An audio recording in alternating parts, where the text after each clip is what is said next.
ইন্না আউওয়ালা বাইতিন উদিআ লিন-নাসি লাল্লাযী বিবাক্কাতা মুবারাকান ওয়া হুদাল লিল আলামিন।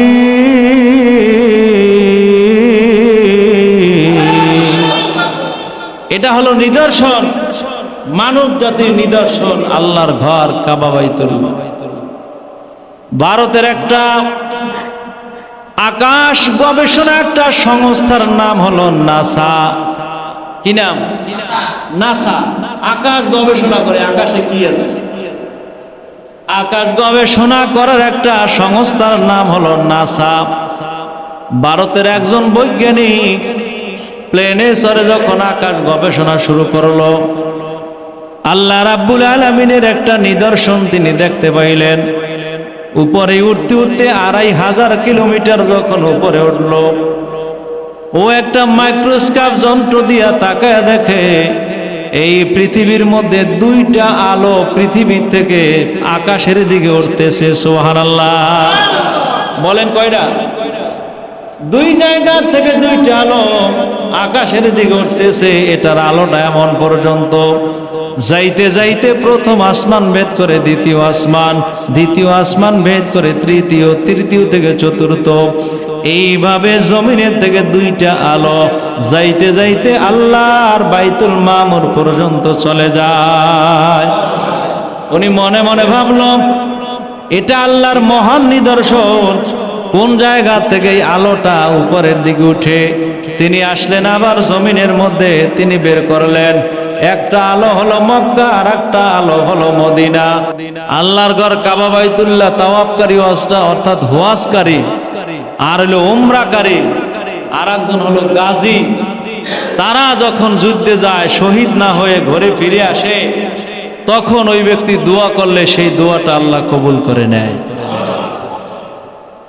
তাই পৃথিবীর মধ্যে শ্রেষ্ঠ ঘর কাবা বাইতুল্লাহ। এই জায়গায় যাইতে মন চায় না এমন কোনো মানুষ নাই।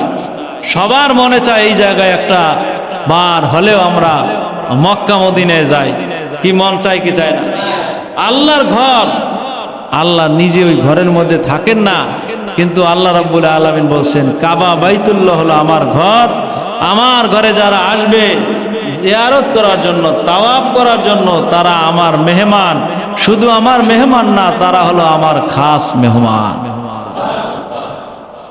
আল্লাহ জাল্লা শানুহু আম্মা নাওয়ালুহু পৃথিবী বানাবেন। মনে মনে ভাবলেন আমি পৃথিবী বানাবো। পানির সাথে আল্লাহ মুজাকারা করলেন, পরামর্শ করলেন, আমি আল্লাহ রাব্বুল আলামিন পৃথিবী বানাবো। তো পানির ফেনা এক জায়গায় জমা করার পরে একটা ইট নির্মাণ করলেন। আল্লাহ বলেন এই জায়গাটারে কেন্দ্র করিয়া পৃথিবীর বালু কণাগুলো, মাটিগুলো এক জায়গায় জমা হয়ে যাও। আল্লাহর হুকুমে যেই জায়গায় মাটি জমা হয়েছে ওটা হলো পৃথিবীর মানচিত্র। জোরে কোন সুবহানাল্লাহ।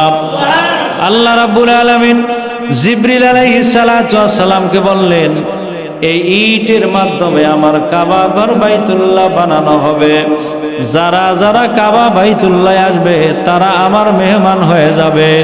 মনে রাখবা, তারা যখন আমার মেহমান, তারা যেই দোয়া করবে আমি আল্লাহ দোয়া কবুল করে নিব। ইন্না আউওয়ালা বাইতিন উদিআ লিন-নাসি লাল্লাযী বিবাক্কাতা মুবারাকান ওয়া হুদাল লিল আলামিন।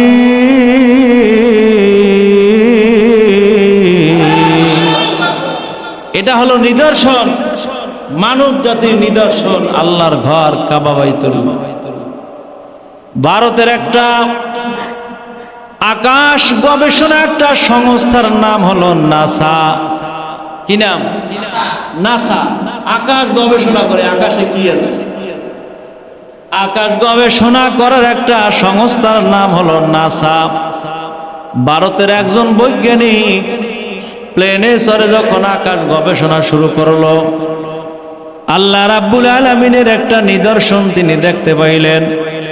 উপরে উঠতে উঠতে 2500 কিলোমিটার যখন উপরে উঠল, ও একটা মাইক্রোস্কোপ যন্ত্র দিয়া তাকায় দেখে এই পৃথিবীর মধ্যে 2টা আলো পৃথিবী থেকে আকাশের দিকে উঠতেছে। সুবহানাল্লাহ, বলেন কয়টা? 2 জায়গা থেকে 2টা আলো আকাশের দিকে উঠতেছে। এটার আলোটা এমন পর্যন্ত যাইতে যাইতে প্রথম আসমান ভেদ করে দ্বিতীয় আসমান, দ্বিতীয় আসমান ভেদ করে তৃতীয়, তৃতীয় থেকে চতুর্থ, এইভাবে জমিনের থেকে 2টা আলো যাইতে যাইতে আল্লাহর বাইতুল মামুর পর্যন্ত চলে যায়। উনি মনে মনে ভাবল এটা আল্লাহর মহান নিদর্শন। কোন জায়গা থেকে এই আলোটা উপরের দিকে উঠে? তিনি আসলেন আবার জমিনের মধ্যে, তিনি বের করলেন একটা আলো হলো মক্কা আর একটা আলো হলো মদিনা। এই মক্কা মদিনা থেকে দৈনিক আলো আসমানের দিকে ওঠে।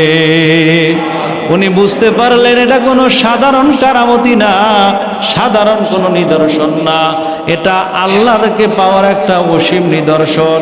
বলে আমি আমার নিজের ধর্ম ত্যাগ করে আল্লাহর এই নিদর্শন দেখে কালেমা পড়ে মুসলমান হয়ে যায়। উনি আল্লাহর ঘর কাবা বাইতুল্লাহ তাওয়াফ করার জন্য রওনা করলেন। বলে আল্লাহর ঘর কাবা বাইতুল্লাহ তো মুসলমান ছাড়া ঢোকা যায় না। প্রত্যেকটা জায়গার মধ্যে ঢোকার জন্য একটা অনুমতি লাগবে। সবাই কিন্তু সব জায়গায় যাইতে পারে না।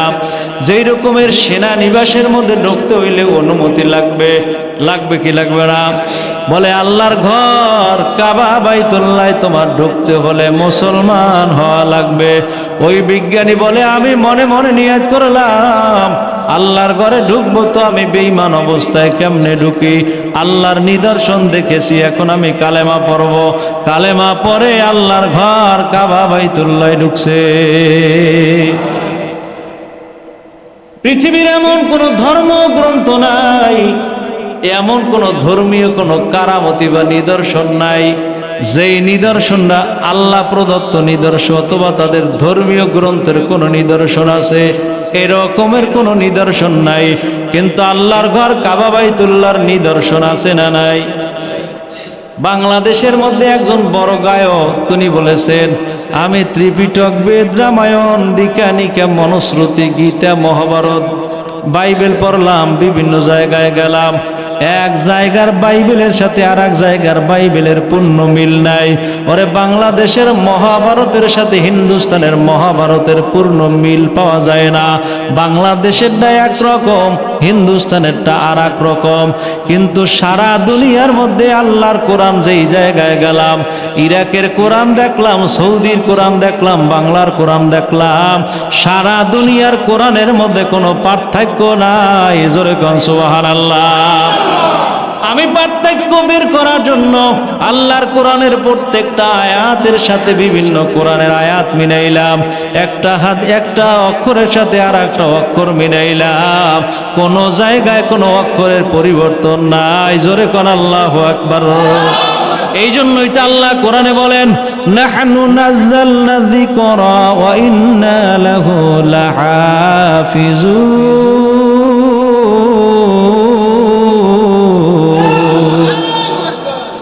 আল্লাহ কোরআন পড়ার জন্য আমাদেরকে বানাইছেন।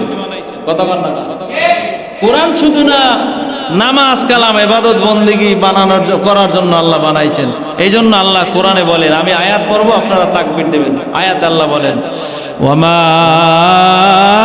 খালাকাতুল জিন্না ওয়াল ইনসা ইল্লা লিয়াবুদুন।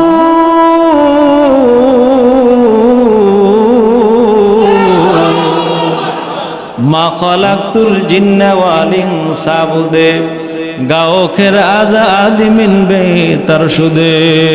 ওরে মুসলমান, তুমি যদি ইবাদত না করো, আল্লাহর কোরআন না পড়ো, তোমারে দেখতে মানুষের মতো হতে পারে কিন্তু তুমি মানুষ না। উলাইকা কাল আনআম,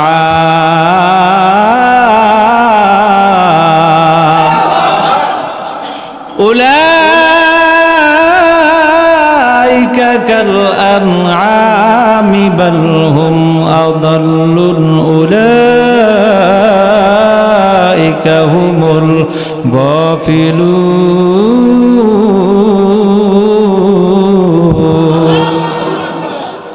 তো সারা দুনিয়ার মধ্যে বাইবেলের হাফেজ পাইলাম না, ত্রিপিটকের হাফেজ পাইলাম না, বেদের হাফেজ পাইলাম না।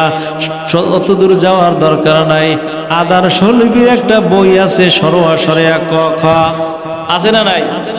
কি এই আদর্শ লিপির একটা বই পৃথিবীর এমন একটা মানুষ বের করতে পারবেন না যেই মানুষটা পুরো বইটা মুখস্থ করছে একেবারে সরোয়া থেকে শেষ পর্যন্ত এবং নির্ভুল শুনাইতে পারবে, এরকমের মানুষ আছে? কিন্তু বাংলাদেশের মধ্যে আল্লাহর কোরআন 30 পারা এক দাঁড়ানে পড়বে, একটা অক্ষর ভুল হবে না, এরকমের হাফেজ আছে 3 লাখ। সুবহানাল্লাহ। আরো জোরে বল। কয় লাখ? 3 লাখ তো আছে। তাছাড়া 2014 সাল থেকে সারা বিশ্বের বাছাই করা ভালো মানের হাফেজদেরকে নিয়ে কাবা ঘরের চত্বরে একটা হিফজুল কোরআন প্রতিযোগিতা হয়। এই 14 সাল থেকে 2026 পর্যন্ত যতবার কাবা ঘরের সামনে এই ট্রেনিং হয়েছে, প্রতিযোগিতা হয়েছে, প্রত্যেক বছর বাংলাদেশের ছেলেরা ফার্স্ট হয়।